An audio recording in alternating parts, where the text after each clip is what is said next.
Okay, welcome to With Fools podcast number 16. This week we are sitting down with Jon Butler, who runs the Aber Dads club here in Aberystwyth. Welcome to the show, Jon. Welcome. Thank you. Thanks for having me. Just want to start there really with the Aber Dads club if you can. So could you tell us a little bit about it and how it all started? Yeah, sure. Succinctly is what my wife suggested when I told her I was coming on here to talk about it, because I could waffle and tell you a massive long story. We waffle a lot. But okay, that's cool. So the headlines, the purpose of why it started. So we moved here as a family in 2019 and wanted to do something to like serve the community, connect with the community.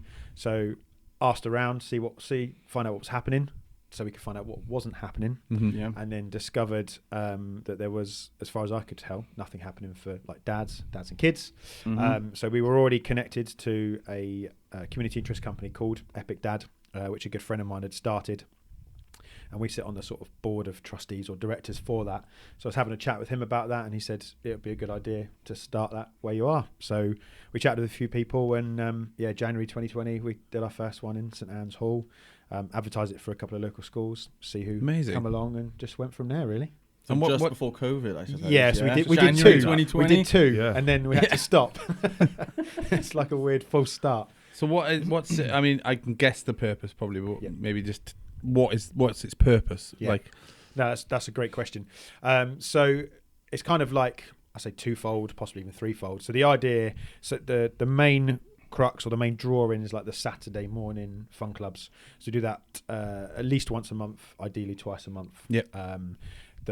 The basic version is in a hall. You invite a load of dads and their kids along, preschool and primary school age. Put on some activities, crafts, fill the dads with bacon sandwiches so they come, and then the idea is for like dads to meet other men to chat about like what it's like being a dad, but also just about life. It means that they've then spending some dedicated time with their kids as well, like whether that's building a bit of Lego or chucking a load of craft together without having to clear up the mess. Doing glitter. Glitter. We try and avoid glitter for that reason, because as a dad I hate glitter. Messy. But it's that kind of thing about building friendship, but also like building memories with your kids. And so that those kids, as they grow up, hopefully would reflect back and remember, oh, you know what, Dad, he was at work a lot or whatever, but actually he always used to take me to this like club on Saturday morning. And I guess all the dads can share any issues, problems, common things like advice. Totally. Just chat about life, and in a non like confrontational, threatening way. You're just there with your kids, which is almost like a shield, like so you don't have to have that like awkward moment of walking into a room when everyone looks at you. Like you've got your kids in front of you, and you can just go in. That's your common ground straight away, and as you chat you find out other things you might have in common. Definitely. Got a good icebreaker already with similar age kids. Maybe you're going for the same reasons, I assume, if you're going to go to one of these dads clubs, so it's funny because we discussed this in the last episode, and stuff like this wouldn't have been going on maybe 10, 15 years ago, maybe even sooner. Yeah. It's mad to think how things have changed so much in that time. Because, a lot of the time, I remember my mum taking us to these sort of clubs, and I can't even imagine my dad taking us to anything like this, because it's such a generation difference, isn't there? Mum's club, probably. It was mums and toddlers, 20 years ago, maybe. Which is amazing, obviously. But I think it's a brilliant thing what you've done. Thanks, I think it really is, and it's brought a lot of dads together, and like me and Luke have been frequenting it now for the last 6 months or so, and we're going to carry on, because it's really good. It's brilliant.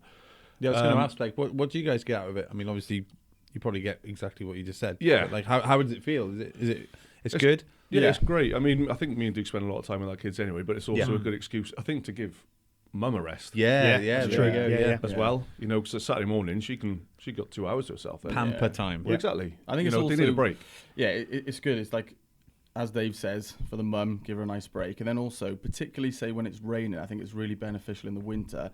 You think it's raining, like, what am I going to do with the kids today to like entertain them and to give them a good day of enjoyment and stuff, and then obviously you can provide that with that dad's club, so it's I think it's particularly good then, but even in the summer, because I literally like stumbled upon that group on South Beach, I think it was. That's right. And then weirdly, Dave, you joined me like 10-15 minutes later, and then I was on the beach sort of painting stones with my youngest daughter talking to you. That's it. Yeah. Sort of thing, you know? Nice. Yeah, because you were saying that there was like a dad's club down there. I was like, oh, cool, yeah, I might come to that. He said there was free bacon sandwiches. I was down there in like 10 minutes. Yeah, that was... I knew Dave, that'd cinch Dave up. That's the pull, isn't it? That's the donuts, coffee, great combo, by the way. The Yanks have got that right. Yeah. And then bacon as well. Yeah, so doing the bacon outdoors that time in September was a bit of a challenge because you just don't know how the weather's going to be, and we tried like an outdoor. We always try and do an outdoory type thing in the summer anyway, and we tried like an outdoor like sports and games thing in the June last year, using the field at Penparky Football Club. Yeah. And I don't know if you remember this particular Saturday in June, but it absolutely hammered it down the whole day. So we just put it inside instead, and then that Saturday in September was like glorious. I think it was quite a nice one. I think there was a bit of surf that we were watching. It wasn't windy. It was just bright. Yeah. We did melt the table though from the hobs because we had like cooking hobs for like camping hobs for the bacon sandwiches. Okay, so took them off of like the plastic table. And, warped underneath. No trestle table to get like a proper table to cook outdoors. Put it on pebbles. How often do you say you do it? Just so anyone listening want to come and join? Yeah, so we try and do it at least once a month on a Saturday morning. Sometimes twice a month, depending. So that sort of fun club or Club Hoyle. So at the moment, it's the last Saturday of the month for January, February, and March. Up in Winevower at the moment. Okay, cool. Nice. Yeah. I'm going to go a bit deeper here on this question then. So, do you think there's enough support for dads and men in this area? Oh, that is a good question. Enough support. I think there is a level of support, but I think it often requires probably a bit more proactivity and a bit of like hunting it down, like rather than. I don't think it's necessarily immediately obvious, and I think there could always be more. Like, don't get me wrong. Like in terms of those that need support, whether that's if you're a lady or a mum, maybe you've got better support networks that happen automatically around you. But I think as dads and as men, if you know where to find it, probably, but it does require that extra level of effort rather than that support coming to you or those offers coming to you. You probably have to hunt it down yourself and find it. And so there could be a bit more reaching out from them and a bit more, because I've got to say, like if I started to really struggle and I was like, in the healthiest possible way, I knew I needed to find help. I think I'd probably just quickly turn to you guys, and then past that, I'd have to Google it. Yeah, I don't know where I'd go. I think you're right. You'd have to actively search for yourself. I can't imagine me walking past something well advertised. No. And me remembering that, thinking, I remember when I was at the urinal in the pier, and I saw that really good advert for like, we want to help men. I didn't remember that. So, and that links into what Nathan was talking about, wasn't it? With his last, the mental health monster, with his last sort of reach out project, wasn't it? To find out where the weaknesses are. To improve the system for it, I suppose. Another question. Sorry, just because you were talking about you moved in, 2019 was it? It was, Where were you before and what drew you to Aberystwyth? Okay. So we used to live in Portsmouth on the south coast of England. So like small seaside city, university. So it's a bit similar to Aber. Football club. Football club. It's, challenging experiences. And then, so we moved August 2019. And the reason we moved here, so we're Christians, and we felt like Wales was the right place for us to move to and live.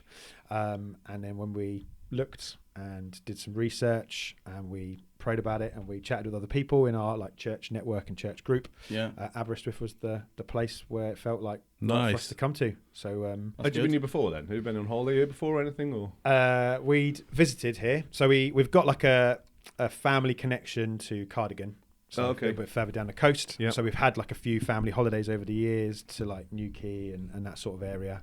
And then when we were thinking and looking to move, we were chatting with some people in like our church network about where might be a good place, as in we were coming here to start like a church community where there wasn't one within our group. And so we just asked them about what places where that need might be, and sort of Aberystwyth was one of the places that they listed. And if I'm honest, like when we were deciding to move, we were looking for somewhere that was not obvious. Like we didn't want to like just turn up and go to like Cardiff or Swansea or anywhere big. We felt like it had to be somewhere a little bit overlooked probably by a lot of people. And so when I heard the name Aberystwyth, I was like, I've heard of Aberystwyth. That seems like quite a big Everybody's place. heard of it. I'm like, not sure that'd be right. It's That the probably football seems club, probably. Yeah, that's right. Yeah, the history. It probably seems too Tommy By Constey Hill. The bowling alley. It probably felt too big, so I'd sort of dismissed it in my mind. And then we came up here like I think it was January 2019. We did like a little tour of Cardigan Bay and the West Coast just to have a look. January day. Yeah. It was, but it was really good weather. I think that lucky. day. That's right. Cold, crisp day. It was lucked nice. out. Yeah, we did. Very We came nice. here. We looked, we saw it, and then we had a couple of random conversations with people either in the street or in a cafe. Mikey's. It's not there anymore. No, it's not. Shame. Good cafe. And it just felt like the right place. So then we came back, had a look at houses, and then we Nice. moved. Just like that. So are you like in the centre of Aber? Are you just outside? It's up on the Wine. Oh, So- you did say. Sorry. Yeah. Yeah. Lovely. Yeah. I always wanted to live up there. Seems like really nice, and always has. It is nice, quiet, Like safe. Yeah, It's sort of like in but not in. Yeah, if in that but makes not- sense. yeah. close enough, and then also far Yeah. enough away Yeah. from noise of town. Say, Hustle and bustle. on a Saturday night, that's maybe. true. Or And then go the to sleep. hall as well up there is a good little resource and venue that Yeah. we've been able to use like for Yeah. the Epic Dad. So. Nice. Have you always been a Christian sort of thing, or is this something you found later on in life? You know. So I grew up family are, or Yeah. I grew up going to church, and then as a teenager, hope my mum doesn't listen to this, you have a little bit of a wobble. You doubt things, Yeah. and you sort of consider and go off and explore the world. Yeah. And then sort of turning 18, I had connected with a good group of like mates, good group of friends who all happened to be in a church, and they sort of just they just looked out for me, and you just start to build a friendship. Yeah. Like a few of them were a couple of years older than me, another one was similar sort of age, and we did this thing called where it's called like life group, small group, where you basically just hang out with people, you talk about life, talk about the Bible, talk about faith. Yeah. And so they just sort of took me under their wings. We used to have dinner together, we used to go to the pub together, whatever. And once you're part of a community and part of that friendship group, you recognize the value and the support in that. And I think that is what sort of helped me learn the difference between just going to church on a Sunday and actually being part of a community of people that are there for each other, as well as obviously there because of their faith in God. Does that make sense? Yeah, It's kind of like no, there's it that makes mutual sense, yeah. support, Yeah, that yeah. mutual encouragement, as well as it being about sort of upward-looking faith. Yeah. Wow. Even though I don't believe in God, I always think in terms of religion that normally like the belief system there I agree with. You know what I mean? So all the sort of main points about particularly Christianity or other faiths, I always think like I probably agree with all of the things that they're sort of teaching you to be, like treat other people how you'd want to be treated yourself, or any number of things that you could choose. So even though I don't believe in God myself, I understand that there's a good belief system there and the values are good from it. You know what I mean? Yeah. So, yeah, I definitely do. Can I just come over to you quickly, Meg? 'Cause I mean, Absolutely. what John was saying there is quite similar to what happened to you as well, wasn't it? You got brought up in Christianity, and then you sort of Christianity, went to Sunday school. Yeah. I felt, and then I had the wobble, but my wobble never didn't. It stopped wobbling, but the other side. Okay. I found everything that you're saying, but without feeling the need to go further with it. Okay. And I just ended up similar to Duke's, like just living, just being alive, and that's it, sort of thing. Yeah. I lost a next door neighbour when I was quite young, and I asked God lots of questions because she died of cancer of the knee, which is, what's that? And she was taken away when she was 16 and I was like 12, so I was still living in Treddle at this point, I think. And I didn't get any answers, and I think that started the wobble. I think that started the rebellious sort of, what's all this about? And then I had very, very little amount of people my age in my Sunday school. Yep. They were either much younger than me or a little bit older than me, so I couldn't really get on with people. And then I was with my grandparents a lot of the time, and I was just like, get me out of here, sort of thing. And one day, I can't remember what I asked the vicar exactly, but we did a sort of a really informal question thing, and I said, why didn't he answer me about this? Yeah. The answer I got was just so vague, and maybe I missed the point. I don't know, but I was just like, that's it. Okay. I'm out. And, that's it. Yeah. That's it. Yeah. Okay. Yeah, I mean, we got brought up, well, not full on Christianity, I guess, through Plasgree, but I mean, it was taught to us, wasn't it? Yeah, definitely. I think I went to Sunday school a few times when I was younger. I think I was christened sort of when I was, So essentially, I was sort of raised. I wouldn't say it was a strong Christian family. I would say, but I would say it was like a loose. Yes. I don't know how you'd word it. If you know what I mean. Yeah, because I mean, I don't. I'm trying to word this properly now, but like, I hope there's something else afterwards. Yeah. Because I'd love to meet the people that we've lost again. Yeah. That's my hope. Yeah. But I don't live my life as if there is a second chance either. Okay. Yeah. So I try and I don't want to say, oh, don't worry about it. There's a second chance at this. Yeah. Because personally, I don't think there is, but I really, really hope there is as well. Yeah. So I'm kind of conflicting there a little bit. Okay. And I'm That's interesting. Yeah. Yeah, because I mean, like Med lost a friend, and Yeah. I think we've all lost people now at this age that there's quite a few that I would love to see again. Yes. That is my hope. Yeah. So I kind of am holding on to it, and I think the people sort of who are, in their sort of dying moments, a lot of the time do turn to God or faith at those very last moments in the hope that there is something.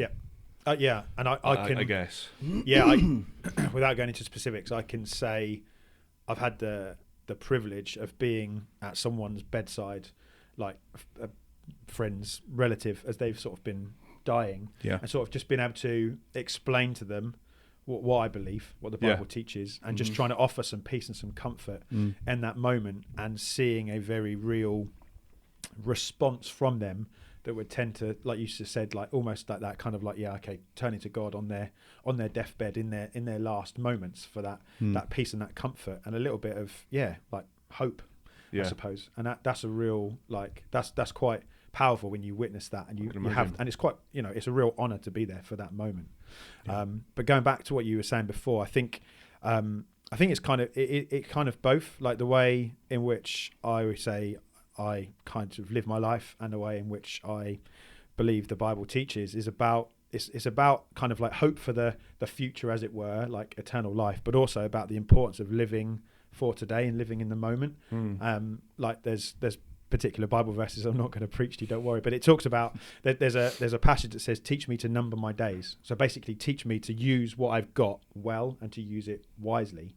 And I think what you were saying then, Dave, about like living in the moment, like almost like this is your one chance or whatever that might be. I'm not going to do an Eminem. It's like it's like actually making the most of it, making the most of what we've got now, those friendships, those relationships, those opportunities, as well as then having that peace and that hope for what might come afterwards.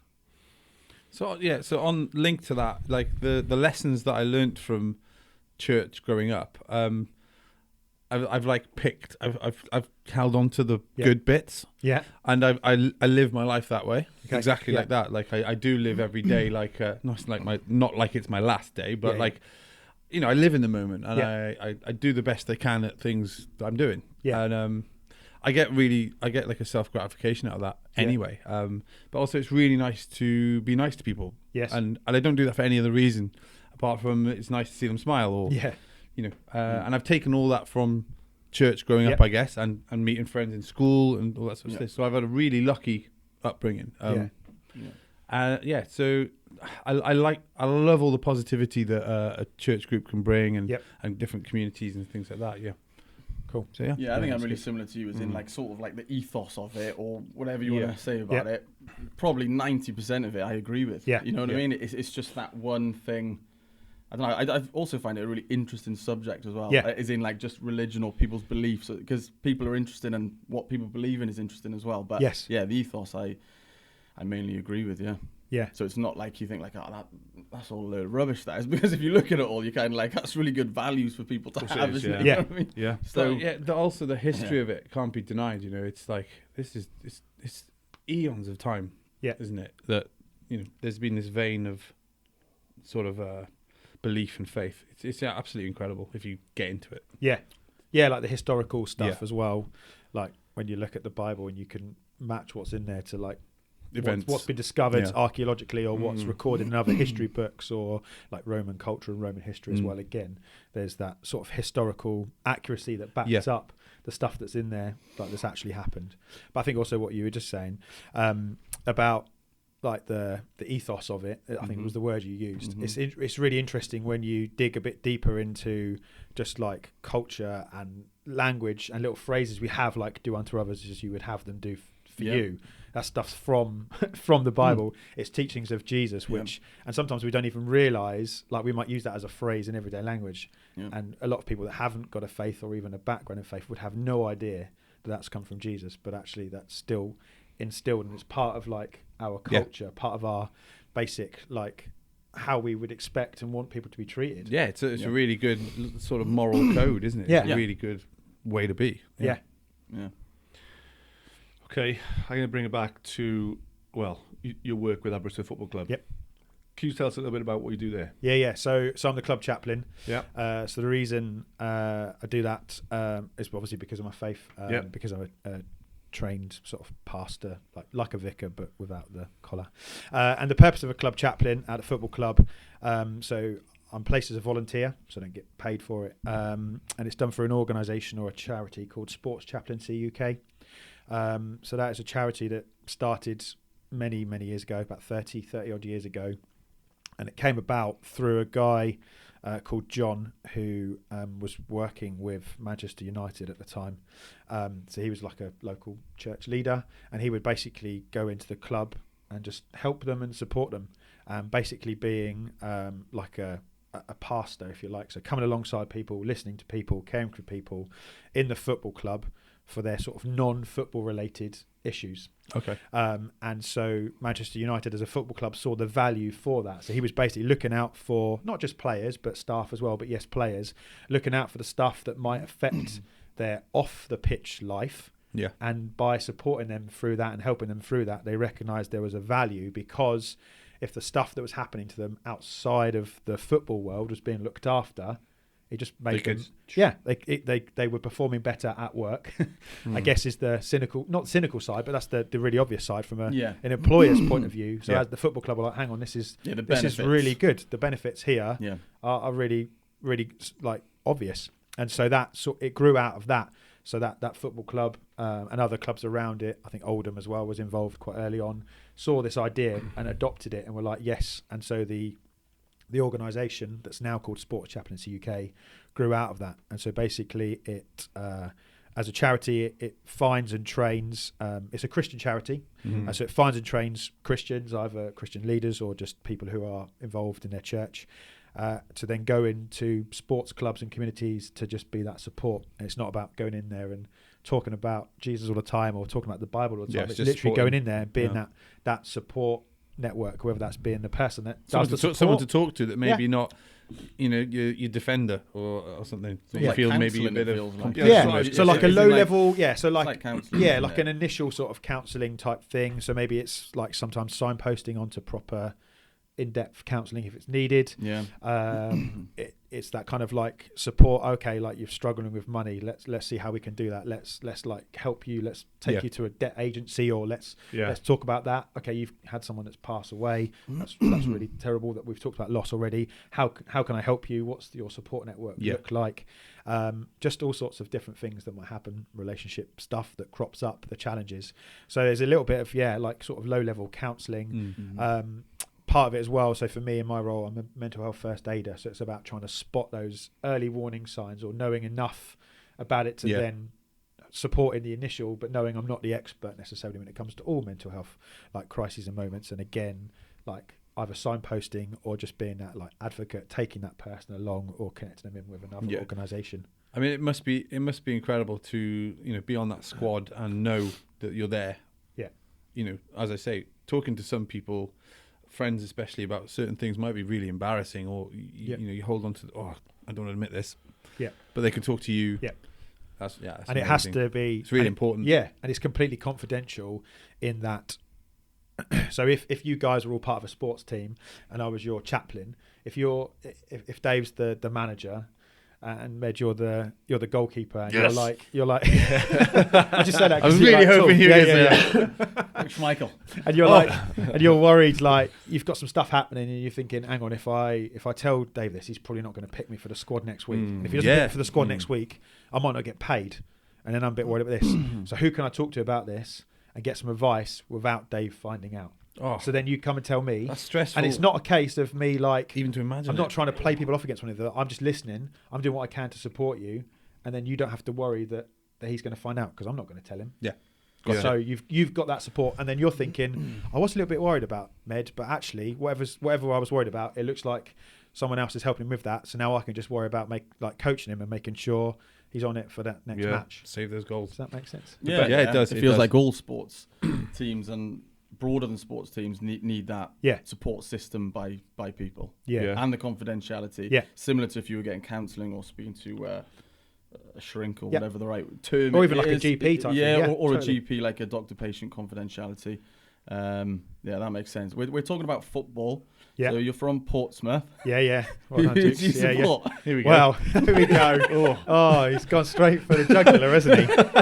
It's going to get awkward. I'm not much better, This- though. this- I'm this- from Aberystwyth. Yeah. So, This is a tricky question to answer. It's not. So I'm a support, Chelsea John? Chelsea fan. Okay. Chelsea fan. Oh. But in recent time, or in the last 12 months especially, I usually pepper that with a reluctant Chelsea fan. So after the whole Ukraine-Russia thing kicked off, of course, I did really struggle with that. Like from I guess part of that's linked to my faith maybe, but there's kind of like that kind of like ethical thing. Yeah. You know, obviously all of football, there's dodgy money in most big Quite clubs. a corrupt Yeah. sport, really. Yeah, it is. Quite a Yeah. corrupt FIFA sport. uncovered on Netflix. Yeah, I have seen that. That FIFA. is Yeah, nuts. that's Sorry, yeah. digress. No. Yeah. And then you've got, again, I'm not like making any judgments, but you've got Newcastle and their ownership by Saudi Arabia, Saudi Arabian money. And so with that Chelsea thing, I was like, this is really tricky. So you realise Roman Abramovich has got money, and that was quite an interesting documentary on the BBC all around that as to whether he really owned them or whether the money was actually just going through him further up the Russian chain. mafia. And it was implied in the documentary that Putin had investment in it as well. Yeah. So then you're like, and I've been to Ukraine, so then I'm like, this is like a bit weird now. Yeah, I bet. But obviously then they got sold and bought out by someone else, so it doesn't feel as difficult anymore, but it certainly has taken the shine off of the years of success that Chelsea experienced. I hasten to add, I was a Chelsea fan before all of the Abramovich. Yeah, I was going to money. say, like, before he Dennis came in. Wise, Dennis Wise days. I was going to bring up Dennis yeah. Wise because I remember. Because I was a big Arsenal fan when I was a kid, and I remember Dennis Wise, and he was like a bit of a tough nut, even though he was quite little. He was small, but, wasn't he? But he was like a Jack Russell. He yes, didn't want to let go. You know. Didn't he play for was it Wimbledon? Oh, you're thinking of Vinnie Jones. Vinnie Jones. I think Dennis Wise played did. there before. Maybe I'm he sure did. it's part of that. Yeah, Because that was the era when we were sort of growing was that up. like the and crazy gang, wasn't it? When they, So I guess Cantona days as well. early 90s Yes. probably. So late 80s we were quite young. So I'm going to say early 90s. Yeah. So I was supporting Man United at the time, like. When the Premier League started, Me like too. 92, didn't it? So Yeah. That's it. yeah. I remember crying. I remember crying Everyone so supported badly. I think You were Man United. Yeah, I was. Yeah. when Kanchelskis got sent off for a handball right on the line. I think it might have been against Chelsea. It was a massive game. It was maybe to win the Premier League, and he got sent off, and I was devastated. And then the replay showed him handball it, Oh, and, I was man. like, and then there was a penalty. Yeah. I can't remember if Peter Schmeichel saved it, but I think Man United ended up winning. But oh my god, that moment was terrifying. Yeah. Did you play football, John? Badly, yeah, left-footed. Are you? Yeah. Did you play for anyone local or? No. That's Wouldn't it, put anyone no. through that. No. I don't mind having a kickabout with like friends, but nothing. No. Nothing serious. Nothing No, I serious. think I sadly. retired at the age of like 18. I was probably Aberystwyth's worst centre back.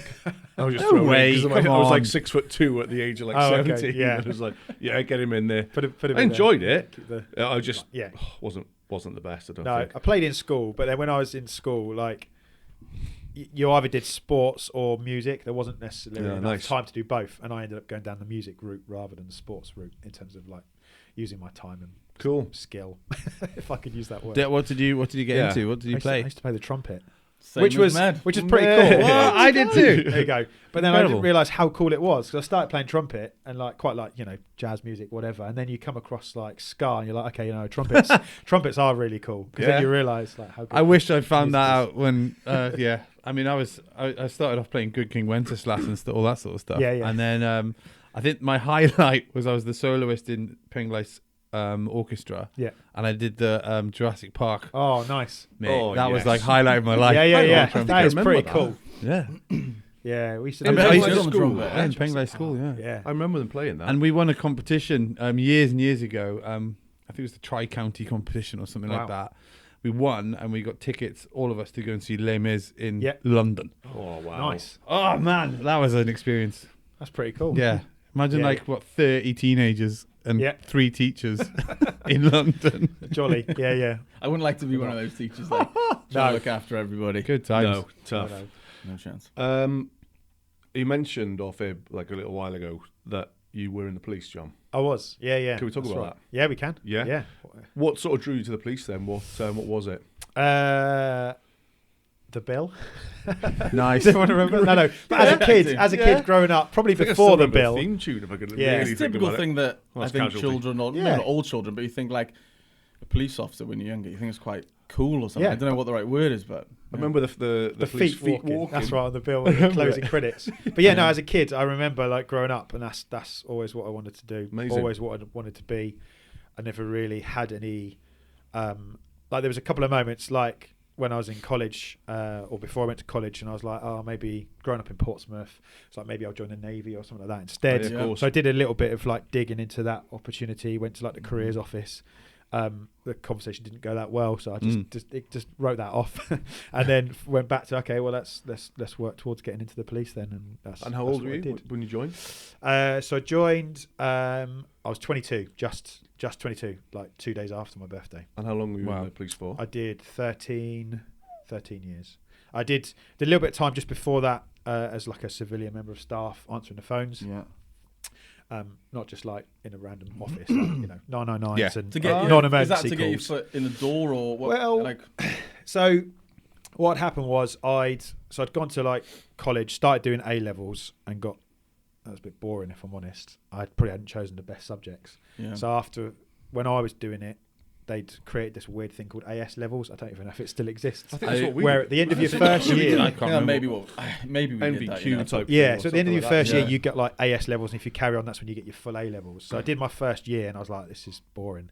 And then I looked into doing like a BTEC in public services, so as if you were interested in the emergency services or the military or whatever. Yeah. So I went and did that for 2 years at college instead, and that was really good fun. Nice. And then at the end of that, I applied to join the police, and I didn't get in, and I was a bit like, oh, this is a bit rubbish. Like my whole life plan was all about getting in the police, and I got rejected. What do I do now?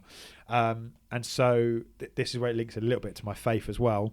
I remember having a chat with a friend who is like one of our church leaders. I said, look, I've applied to join the police. I didn't get in. Where's God? Where's God in this? What's going on? This is ruined my life. And this friend, Rich, he said, well, if you're not sure what to do, why don't you like just give a year out to like work for the church, like intern basically, like we were talking about before.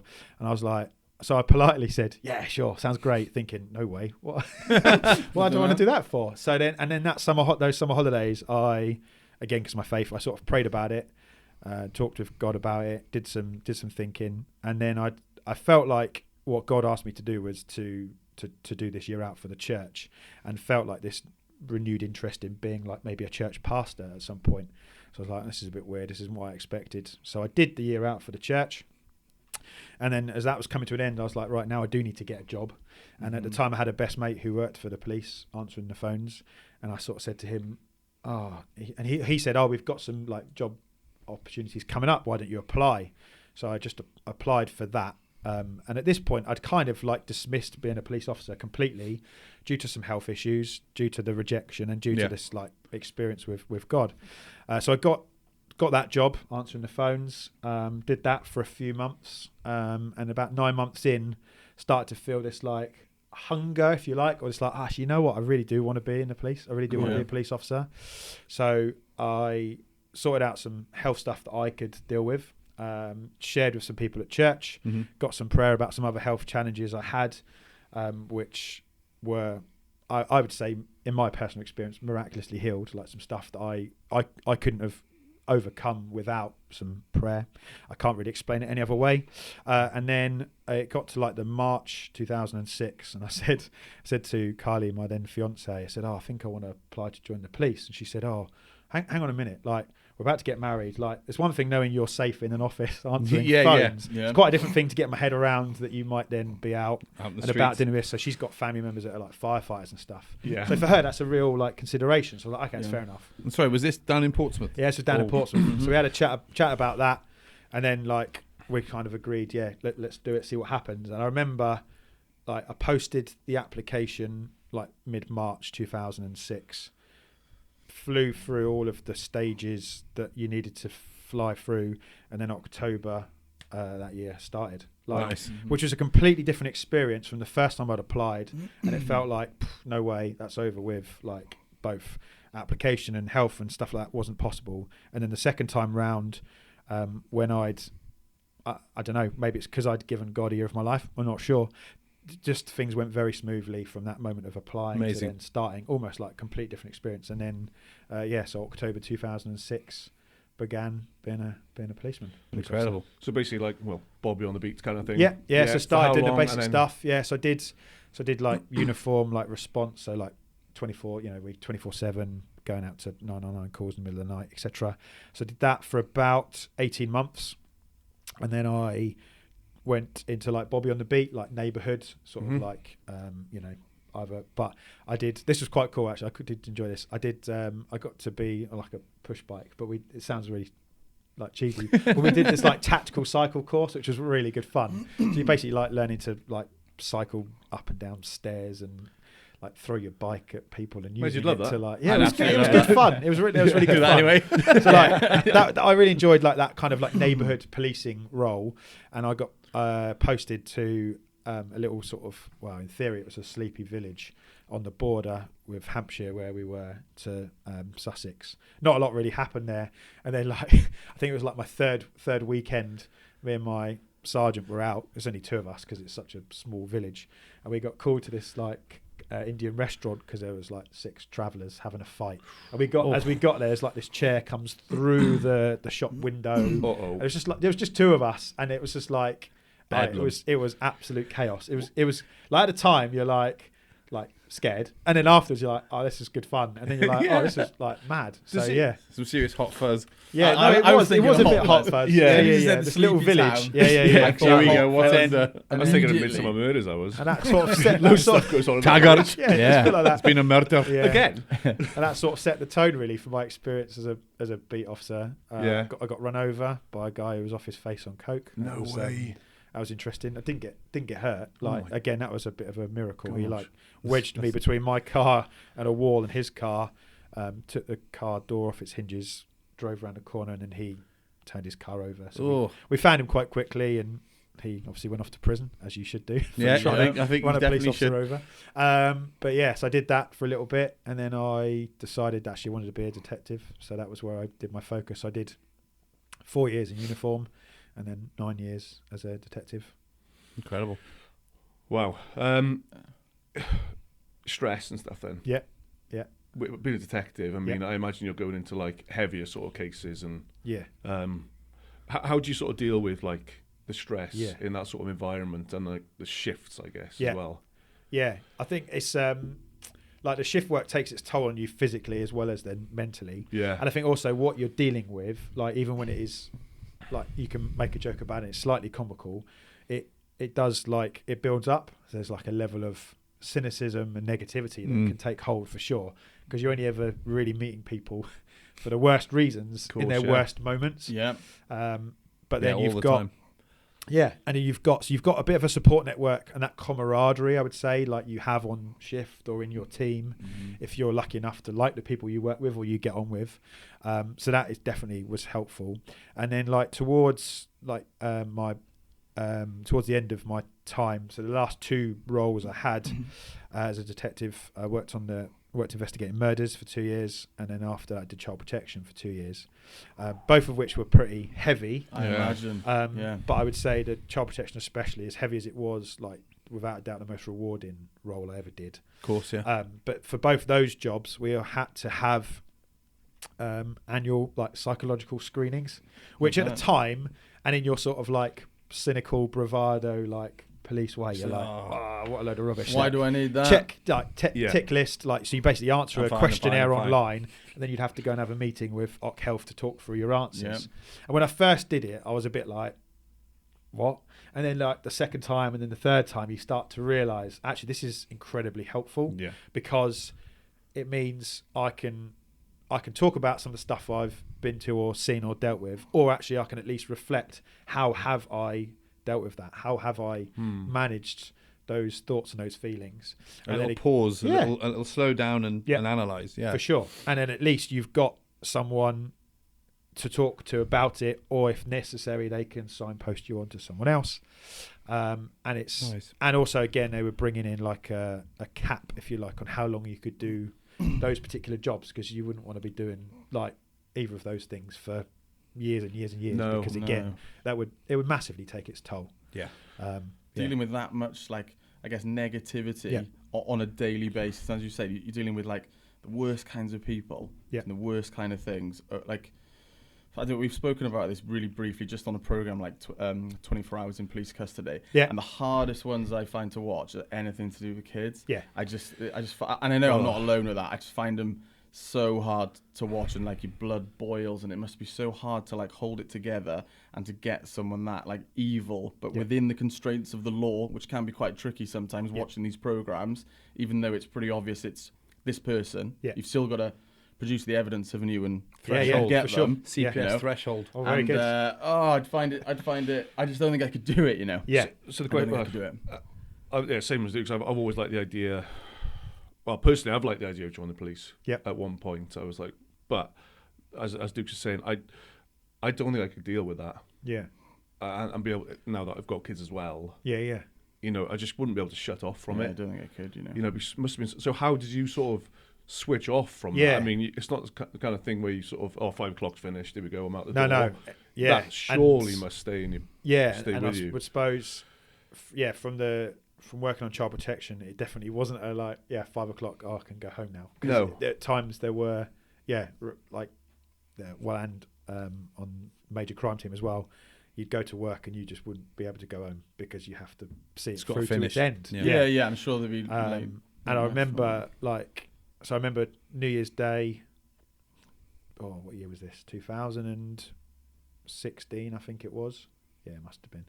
Like getting called into work early. So I was due to go to work anyway, and getting called in early because there'd been a murder, and having to sort of go and deal with that. So then you're like, I didn't see my kids or my wife probably for about the first week, 10 days of that year.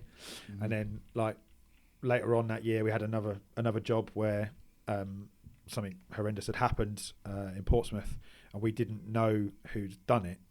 And then that obviously then requires a lot more effort and work, because you need to find out who this person is and stop them before something else happens. And so that was about 2 weeks of like working pretty much double shifts solidly. And like when you're in it, like I suppose it's like that adrenaline, it's just keeping you going, it's that like kind of buzz, that hunger for like finding that person, the fuel is fueling you constantly. Exactly. We're gonna get and then it's afterwards, it's like that's when it hits you afterwards, like imagine, the mental exhaustion, the physical exhaustion, as well as like the emotional stuff as well.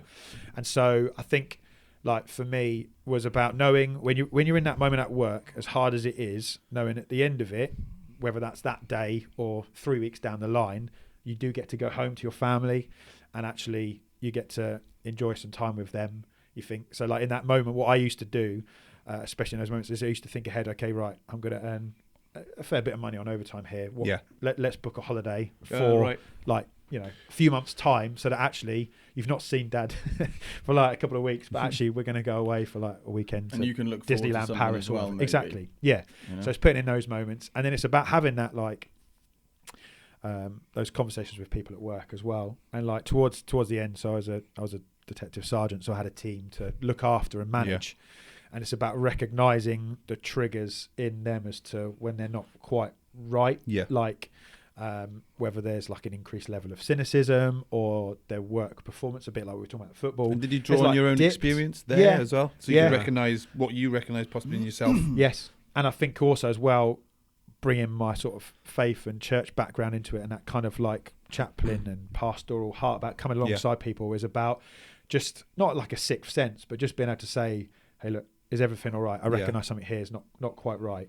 Like, how can I help? And again, like having colleagues that were, you don't use them as an example to embarrass them, but you use them as an example maybe to like say, that's actually quite strong. To have those people that are saying, I'm not okay. Like we talk about, it's okay to not be okay, which can be sometimes a bit of a like, yeah, we'll just chuck that out there. But there's a real like stigma attached to that, especially in a job like the police, when someone says, I bet. I'm not okay.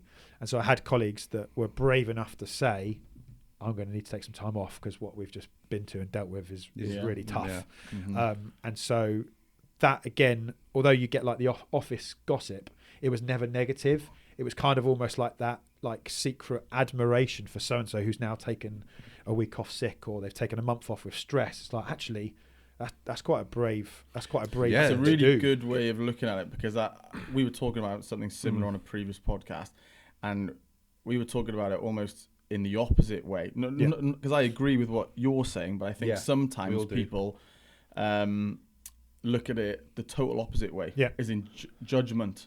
From someone who has taken they can't handle it, like a month off, they're and not like, in the right job. They've left us with all this work. Like we're picking up the pieces while they're off in their garden having a beer, or whatever the outlook may be. You know what I mean? So that's really good that that your team when had you that know outlook. I think when you know the person, you know the reason they've gone off. You can see actually they're not pulling a fast one. They're not taking a mick. They're doing this because they need some time out, and it makes you think. Hang on a minute, have I processed and dealt with what we all went to properly as well? Which is really good. And the other thing we had, which I can't remember when they introduced it, but it was this like it was called TRIM. It was kind of like this traumatic incident management type thing. So they had a load of people trained. It was like borrowed from the military. They had a load of people trained to not be counsellors, but to ask specific questions. And so if you'd been to a particular job that was traumatic, you could like meet up with this person. They'd go through a checklist, ask you a load of questions, and the idea being there was a score at the end, and it wasn't about passing or failing. In my understanding, and when I went through it for a reason which I can talk about in a minute, is that it just helps you like become a bit more self-aware of what are the triggers as a result of what I've just been to or I've just seen. How can I manage what might be going on in me, but what do I need to look out for myself in the coming days or weeks to think, hang on a minute, there's something not quite right here. For example, like what would you say? Like what are those little? So I guess like being snappy. Like, have I got a little bit less patience? Is there a heightened aggression? How am I sleeping? What am I thinking about at night? Is there any self-medicating that's going on, whether that be alcohol or drugs, painkillers, or other things, or just unhealthy habits? Like, what are those things? And have I noticed any changes in this stuff? And they also will ask you, like, so they'll ask you, oh, how do you feel about this? Or if this was to happen, what would you do? And then you have a follow-up meeting, usually I think it was 10 days or 2 weeks later, and you'd pretty much go through exactly the same questions. And then they would compare your answers to then say, I think maybe you want to have an appointment with health, or actually it looks to me like, because we all deal with traumatic stuff, and our bodies and our brains are designed, like adrenaline, and I'm not a scientist, but like the adrenaline, all that stuff, it's designed for us to deal with trauma. And so in the moment, in that moment, everything's heightened, quite rightly, because it's about self-preservation and it's about your body doing what it needs to. And then as time goes on, some of that stuff might stay with you psychologically, but the actual initial response to it does start to weaken. And it's so the follow-up meeting was as much a check of what else support you need long-term, as opposed to let's check your body and your brain has done the right thing. It's responded to the trauma, and now it's slowing down, and you're recovering, essentially. It's really interesting. I don't know, when you were talking then, I was thinking that it's PTSD, isn't it? Yeah, and it's spotting for early signs of PTSD. Exactly. Yeah. That's really interesting. I don't know where else to take that. I'm sorry. I'm just like No, it's really interesting. It's all inspiring, isn't it? And but it's really good to know that it's happening. Yeah.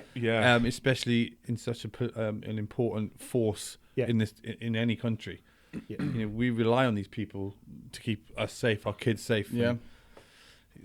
And they're human. They're we're human all just beings. humans. Yeah. I was going to talk about this earlier when we were talking about footballers as well. Like and your duties, your volunteer duties in Aber Town. Like they're all still just people. Yeah. Like they turn up to work. They might have had a shit morning. Yep. Even Ronaldo or I don't know. Messi, I bet some days he wakes up and says, I can't be fucking bothered today. Yeah.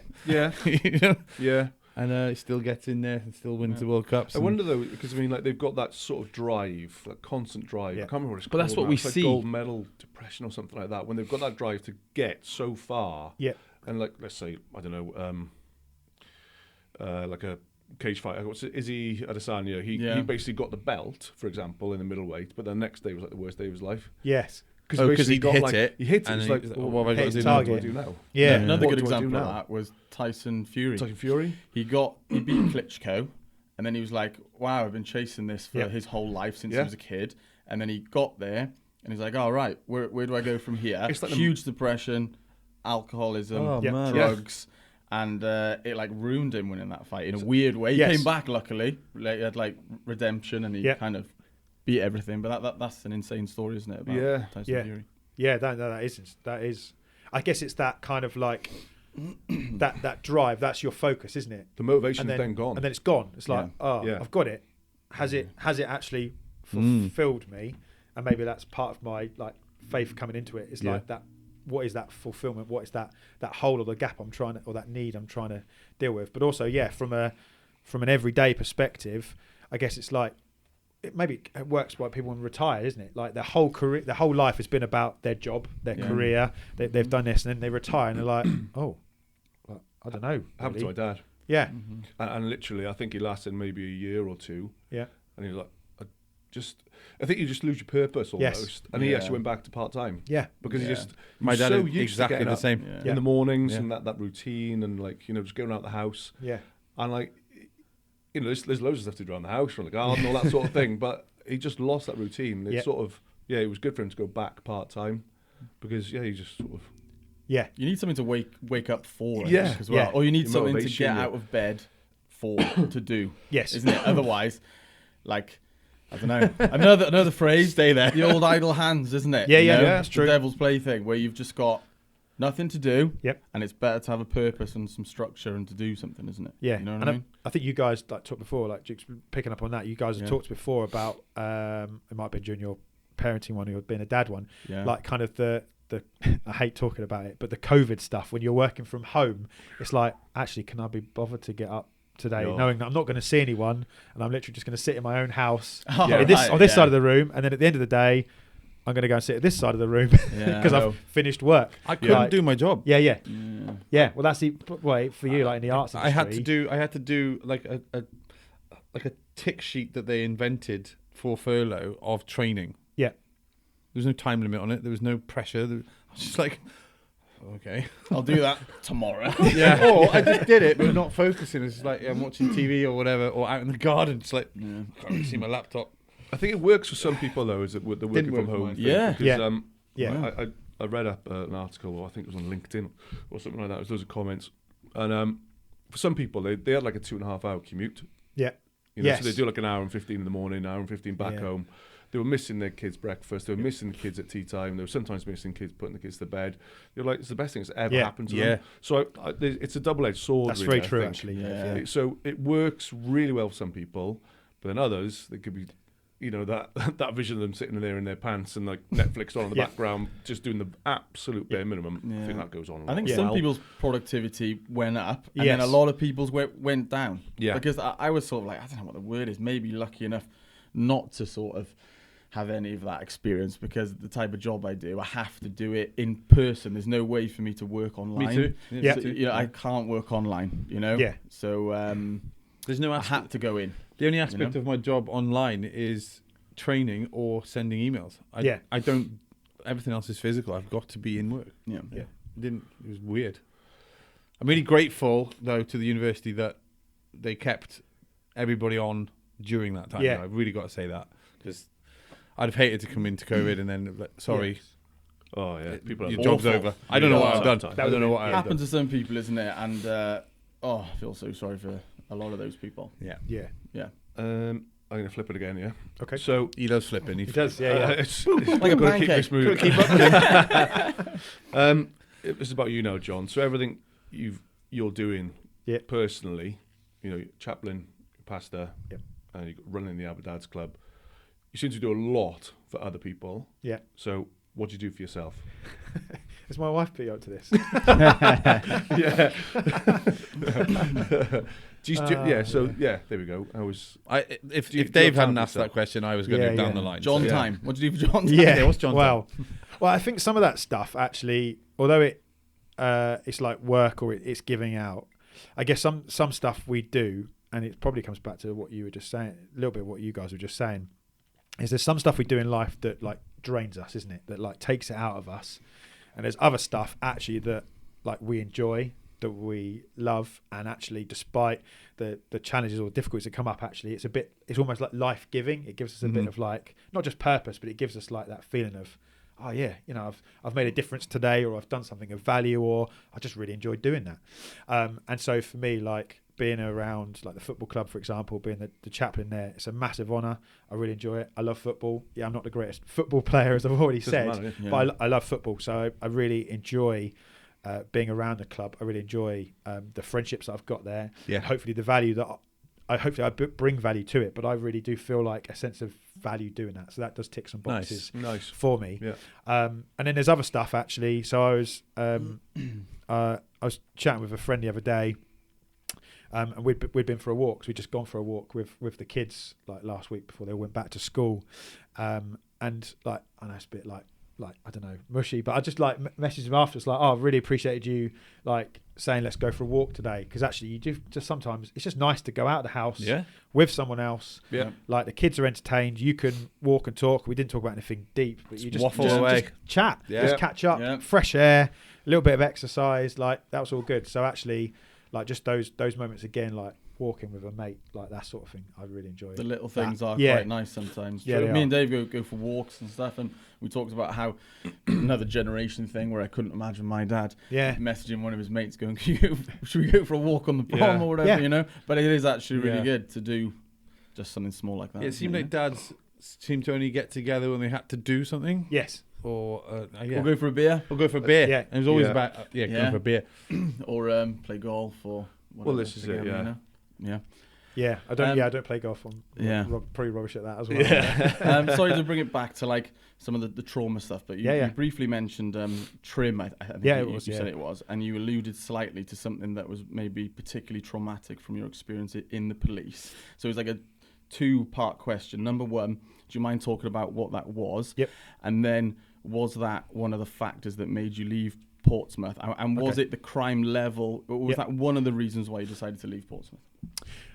If I answer that question first, the reason we left Portsmouth was a faith-based reason, was a church-based reason. So it wasn't a case of I'd had enough in the police. I just felt like it was the right time to leave. Okay. It wasn't necessarily linked to that, and in some ways, like I do miss it. Like hadn't finished my full level of service, if you like, to get a full pension. Yep. And generally, it's changed a bit now, but back then, I know it's only a few years ago, generally most people left the police for one of 2 reasons. They retired or they did something naughty and they got kicked out. So you didn't often get people regularly. You wouldn't get people leaving to then go and do a different career or a different job. Yeah. It's changed a lot now, and I think that's the same for any profession, isn't it? You get people like retraining or maybe trying something different. Yeah. And so and I think that has had an impact on the police as well. So for me, it was a case of I enjoyed what I was doing. I loved it, but I felt like what I'm doing now was the right thing for me and my family. It was the right reason to do that. The traumatic event, the trim stuff I went through, weirdly, wasn't something related to what had happened to me on duty. It happened to me off duty. Okay. But the reason I got involved, I suppose, was because of that kind of like inner, well, I was a police officer, that kind of like inner Samaritan, good Samaritan, again, another phrase that everyone knows that's from the Bible, but that kind of desire to help. So I was with my youngest daughter. We were driving to see. Actually, it was to do with Epic Dad. We were driving from Portsmouth to Suffolk to Lakenheath, where my friend Rich lives, and it was like his like big sort of opening of the first Epic Dad thing. So we were driving there on like a Friday. We were driving, I think it was the M11. We were near Stansted Airport anyway on the motorway, and it'd been raining, and then it stopped raining, and then long journey. It's like, right, need to stop for a coffee, chill, comfort break. So I came off at this like junction to go to the services, and as we come off this junction, all the cars in front of me started to like slow down. I was like, this is a bit weird, like there's no traffic, so like put your brakes on as you do, and then stuff started moving again, but everything sort of, it was a bit like the parting of the Red Sea. Yeah, people, there's like this like weird slalom type thing. I thought, what's going on here? Yeah. And as I got a bit closer, I realised there was a couple of cars to one side with their hazard lights on. Just as we approached them, drove through this massive puddle. I was like, it's a bit weird, because it had rained, but it had stopped raining. And as I sort of got a bit closer, there was like a person stood next to their car on the phone, and there was hazard lights on. So I thought, what's going on? So I wound my window down, or pressed the button. I don't know why we say wound window. It's electric windows.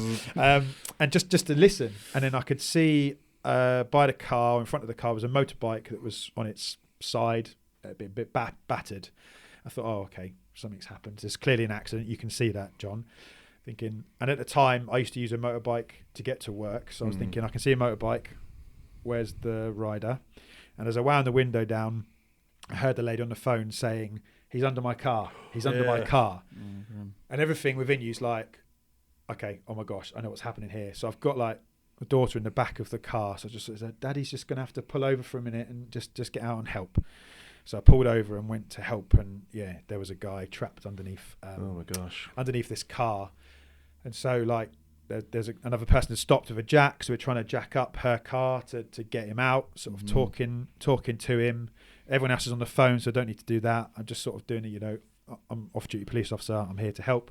So trying to talk to him, trying to make sure all the other cars are going around safely.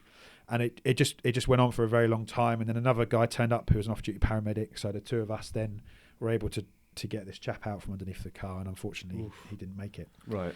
And so that was then like, that was like really, because I wasn't at work and I wasn't in work mode. Yeah. I think it affected me more. Do you know what I mean? Caught you off guard, I suppose. It did. Like, so part of it, like your instincts kick in to like help and to get involved. But because I wasn't, although when I was at work I didn't wear a uniform, but when you're at work, you switch on for work. You put on, put on your lanyard. All of a sudden, hey, I'm invincible. But no, you're in work mode. So you're thinking, okay, if I'm coming to this, or even if a job comes in, you've still got a few minutes on your way to that call, even as a detective, because you're not going out to like the initial emergency. You're thinking, you're preparing, aren't you? You're talking it through. Okay, when I get there, what do I need to do? Who do I need to speak to? What do I need to make sure has happened? And because I just came across this incident, it's completely different. And so that was, just really hard, because you do everything you can in the moment and you realise that someone sadly doesn't make it. And then you're like, oh, but that could have been. So then you start to think that could be me, because I ride a motorbike, or what about that person's family? Like, it's a Friday, he's clearly on his way home from work at the end of the week. Through your life, so it just everything sort of compounds. And so luckily, because I was able to sort of say to my boss when I was next at work, he said, "Oh, how was your weekend?" And I just I kind of lost it, like broke down. I was like, it was horrendous. This is what happened. And so he was like, it was a bit like, didn't know what to do. He's like, oh, okay, well. Yeah, that sounds really tough. So maybe, and he suggested this trim thing, and I was like, even though it didn't happen on duty, I was like, yeah, let's do it. Let's talk it through. And it was really helpful, because it just helped me articulate some of the stuff I'd been worried about, what was affecting me. So thinking about it, not really sleeping, replaying it. What if should I have pulled him out from the car earlier? Should I have taken his helmet off quicker? All that sort of stuff that kind of wouldn't have made much difference realistically. And then like other silly little things, like I remember one night after that incident, I spent hours on my phone trawling through different first aid kits to like think, okay, right, I need to buy a first aid kit. What was the ultimate one? Need to buy a first aid kit and like, again, it's like that coping mechanism. So I did this trim thing, and then I did the follow up, and obviously I was all right. But actually going through that experience, I think, made me better at being a sergeant to my team, so that when we went to jobs as a team, or they were dealing with investigations, I could say, I could spot some stuff around trauma, but actually I could say as someone, hey, I've been through that trim process. You might think it sounds a bit fluffy and a bit like, pathetic, but actually it was really helpful for me. Why don't you let me refer you, and then you go through it? That's too. the clincher, isn't it? Like it's showing people it's okay to seek help. Yes. And the benefit of talking as well. Yeah. Oh yeah. To someone not 100, anonymous, but someone that you don't really know. Yep. Yeah. It helps a hell of a lot. They've got no vested interest in many respects as to to you. Like they're not. Yeah. They're just there to listen. Yeah. To help rather than anything else And without that judgment. Yeah. It did. Oh, it's massive. Yeah, like that trim process was really good, and I think that's probably again like had a lasting impact. Not the trauma situation, but going through that trim review and those conversations that follow up meeting as well, is to think actually. I guess it still comes in now to like mental health first aid type stuff. Is like, hang on a minute, that experience I've been through, I can carry that and then use it to try and help other people to like spot those early signs, or at least ask the questions that makes them think. A bit of self-reflection. Oh yeah, no, I haven't been sleeping very well. Why is that? What am I thinking about when I'm not sleeping? What am I replaying? And a bit like that PTSD type thing you were talking about before, Dave. Yeah. Thanks for sharing that with us, John. Yeah, that was huge. Yeah, really interesting and good advice. And it really does solidify, doesn't it? Like I just repeating myself again, but like we're all human beings. We have great days, we have bad days, we have experiences, good, bad. When it starts to affect us really, really deeply, we've got to know that it's okay to chat and bare minimum just chat, innit? Like, because there's levels. Yeah. But if you get to that point, of the ultimate darkness, you just gotta do something about it. Yeah. And knowing that you can, and it's good to do it. Yeah. Yep. And it does help. It does. I think sometimes I don't know, I can't speak for everyone. I think sometimes it's easy to think, if I say this out loud, it's going to make it real, therefore it's going to make it worse. No, that's a complete falsehood. It's the other thing, isn't it? As soon as you say it out loud, it's gone. It's gone. Yeah. There's usually then perspective can come in, and I know there's that weird saying like a problem shared is a problem halved. Yeah. I don't necessarily agree with that, but actually the sentiment of just being able to say to someone, this is what I've been thinking about. I've been replaying this in my mind. What do you think? And someone say, that's a load of rubbish. That's not necessarily the case. You're like, oh yeah.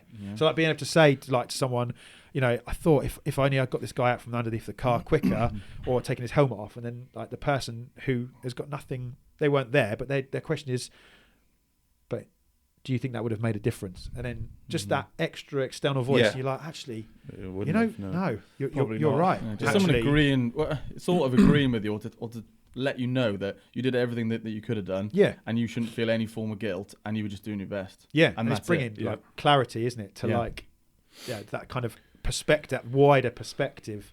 You're like, oh yeah, and also again, when we listen to our mates and we like help them, whether it's over a beer or on a walk. Like, how many times do we like reflect back to them, or sort of like say, it's not like that, or it's not that bad, or it's not as bad as you think. You wouldn't use those words necessarily, but it's the same sort of. Once the event has passed, and you reflect back on it, it never seems as bad as when you're in it. Yes, and that's something really positive to look forward to. You get through to that point. Yeah, if that makes sense. Time is a healer, though. But friendship and support and talking and having someone to ask you the right questions makes a massive difference. Like, get out of your own helps head. With that healing. Yeah, get it out of your own head. God, yeah. That's the thing, isn't it?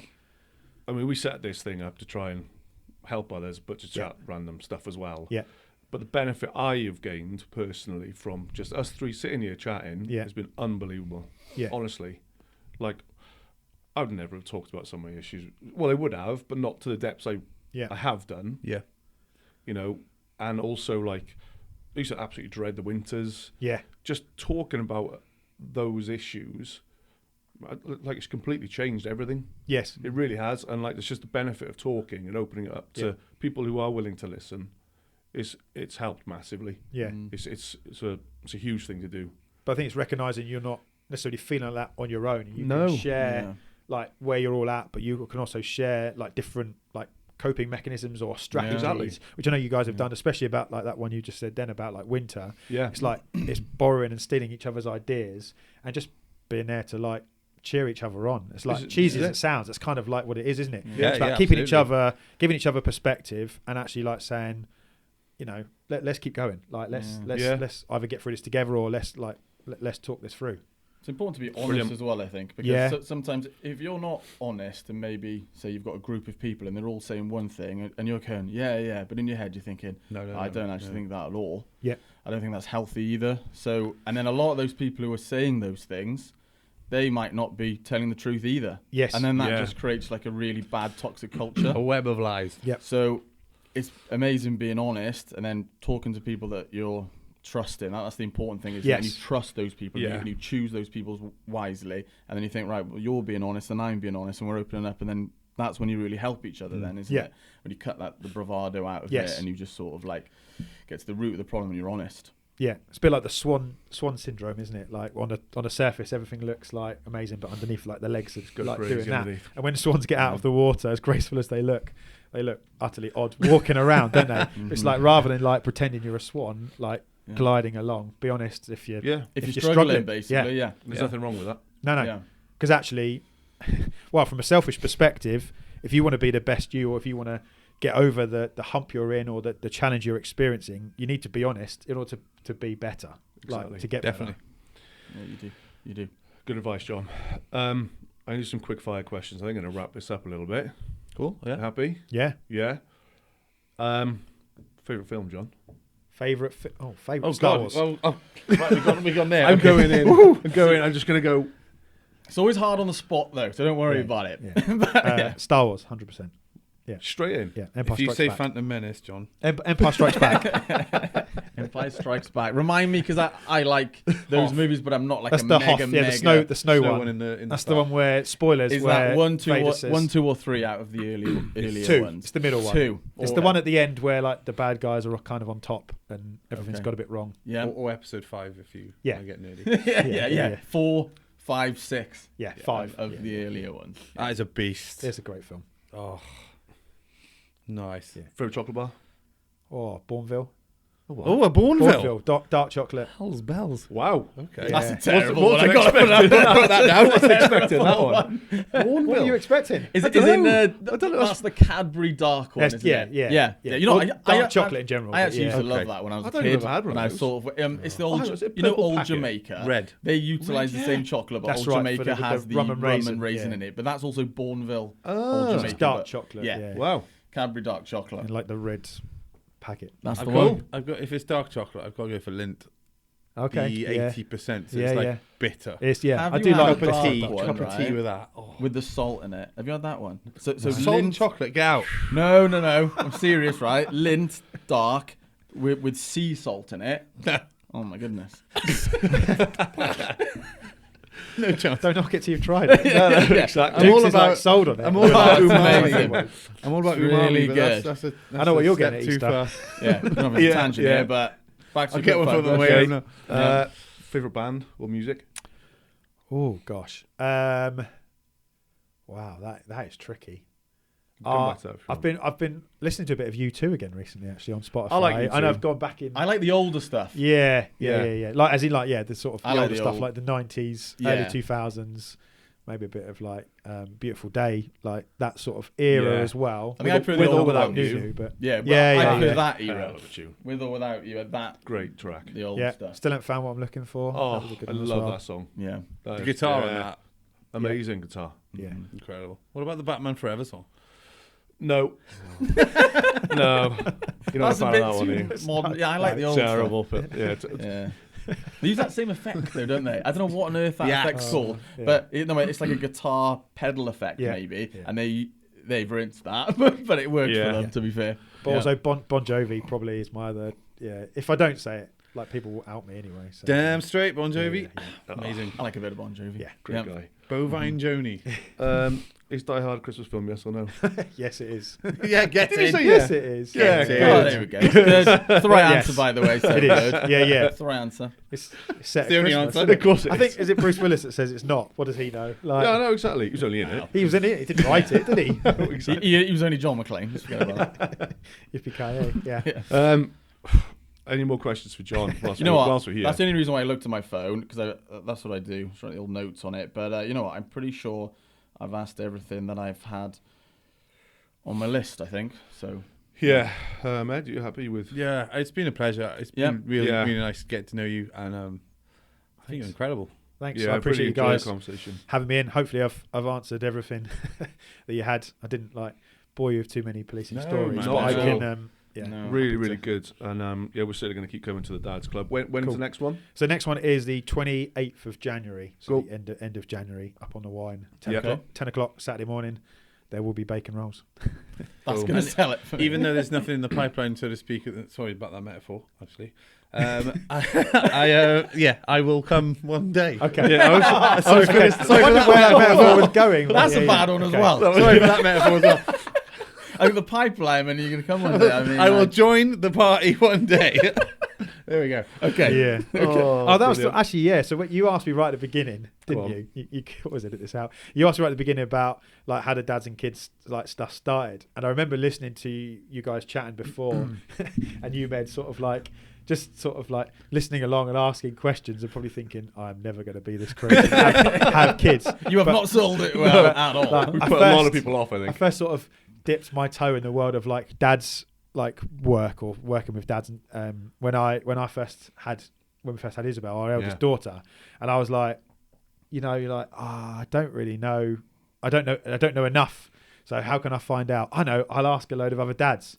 So I basically started this dads group in our church and in Portsmouth. I was like, I'm going to basically get as many dads together as I can get, or father figures, and I'm just going to ask them tell me everything you've done wrong, so that I can learn from your mistakes. Yeah, great way of doing And so it. we used to call it donuts for dads, because I was like, the way to get them there, like you were saying before, Jukes, it's like food. So I used to use my police discount to get Krispy Kreme donuts, and I used to give them all Krispy Kreme donuts and coffee, and we just used to chat about being a dad or granddad. We That's had a foster high-end carer donut, there that and is. stuff. Oh, That is yeah. high-end Very donut. high-end donut. Yeah, but I wanted Very high-end good. answers. Yeah. I needed the high-end I help. love the Krispy Kreme, and then Good perks. coffee. Like I said, in it, Yeah. the mixture of the They've got- coffee yeah. and Oh, that's donut. really I mean, I Perfect. love a coffee. Making me hungry. Drew now. 'em in. Yeah. So that was it. It was kind of selfish in a way, to learn as much as I could, and I think that's what I hope the Epic Dads Club can be, is although we're all got kids and we've all got kids of different ages, it's we're all still learning, aren't we? We're all still learning as we go Every day. and it's job, learning from other people's